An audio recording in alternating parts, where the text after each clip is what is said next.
मोदी सरकार ने राष्ट्रीय सुरक्षा से खिलवाड़ किया है।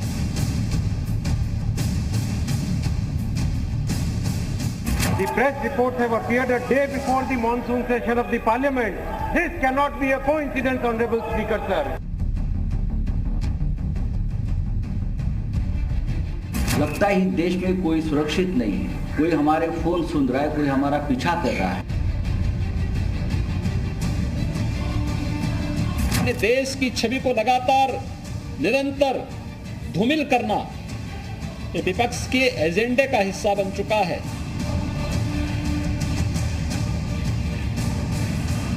पेगासस स्पाईवेयर से कथित जासूसी मामले पर 2 दिन से लगातार देश की संसद में हंगामा हो रहा है।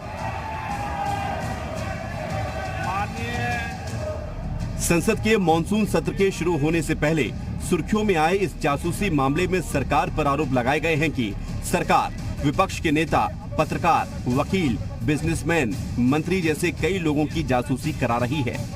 मैं पुनः आग्रह कर रहा हूं, माननीय प्रधानमंत्री जी सदन के नेता हैं। हालांकि केंद्र सरकार कई बार ये साफ कर चुकी है कि ऐसा कुछ नहीं हो रहा और न ही सरकार किसी की जासूसी करा रही है, लेकिन फिर भी विपक्ष लगातार इस मामले पर हंगामा कर रहा है।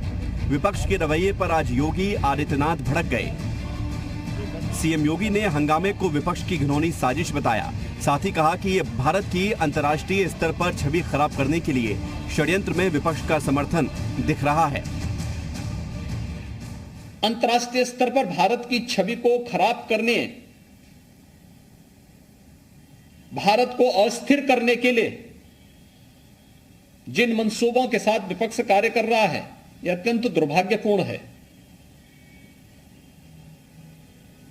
अनेक ऐसे अवसर आए हैं जब भी देश के अंदर कोई महत्वपूर्ण कार्यक्रम होता है,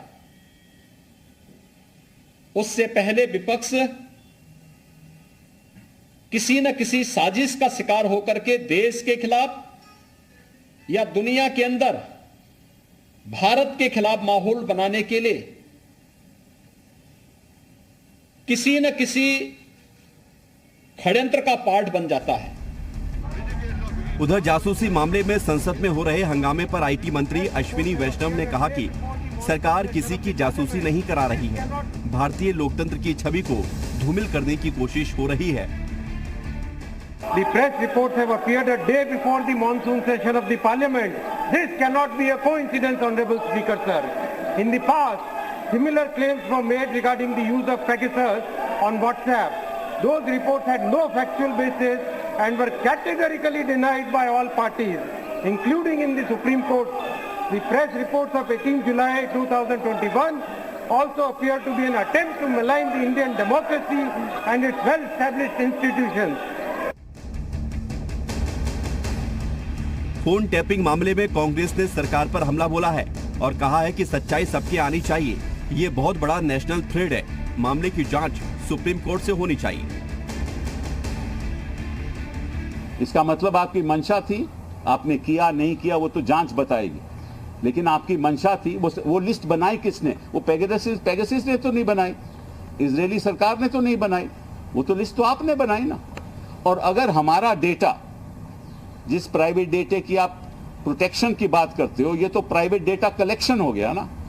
आप जनता को कहते हैं कि प्राइवेट डेटा प्रोटेक्शन बिल ला रहे हैं, लेकिन आप उनके पीछे प्राइवेट डेटा कलेक्शन कर रहे हो पेगासस के द्वारा। और अगर ये सारा डेटा पेगासस को पहुंच गया, इजरायली पहुंच गया, तो ये तो बड़ा भारी नेशनल सिक्योरिटी थ्रेट है। जासूसी मामले में सियासत गरमाई हुई है और इसकी आंच उत्तर प्रदेश की राजनीति पर भी पड़ी है।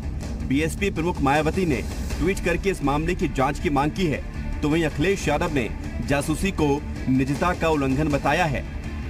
जब सरकार खुद इतनी ताकतवर है, फोन रिकॉर्ड कर करके आगे का सरकार क्या जानना चाहती है, इसका जवाब तो देना ही चाहिए। और भारतीय जनता पार्टी ने अगर कराया है तो ये दंडनीय अपराध है।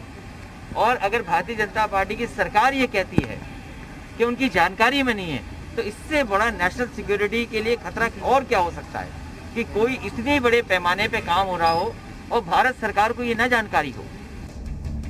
सवाल यह है कि क्या वाकई देश के खिलाफ कोई अंतर्राष्ट्रीय साजिश रची जा रही है?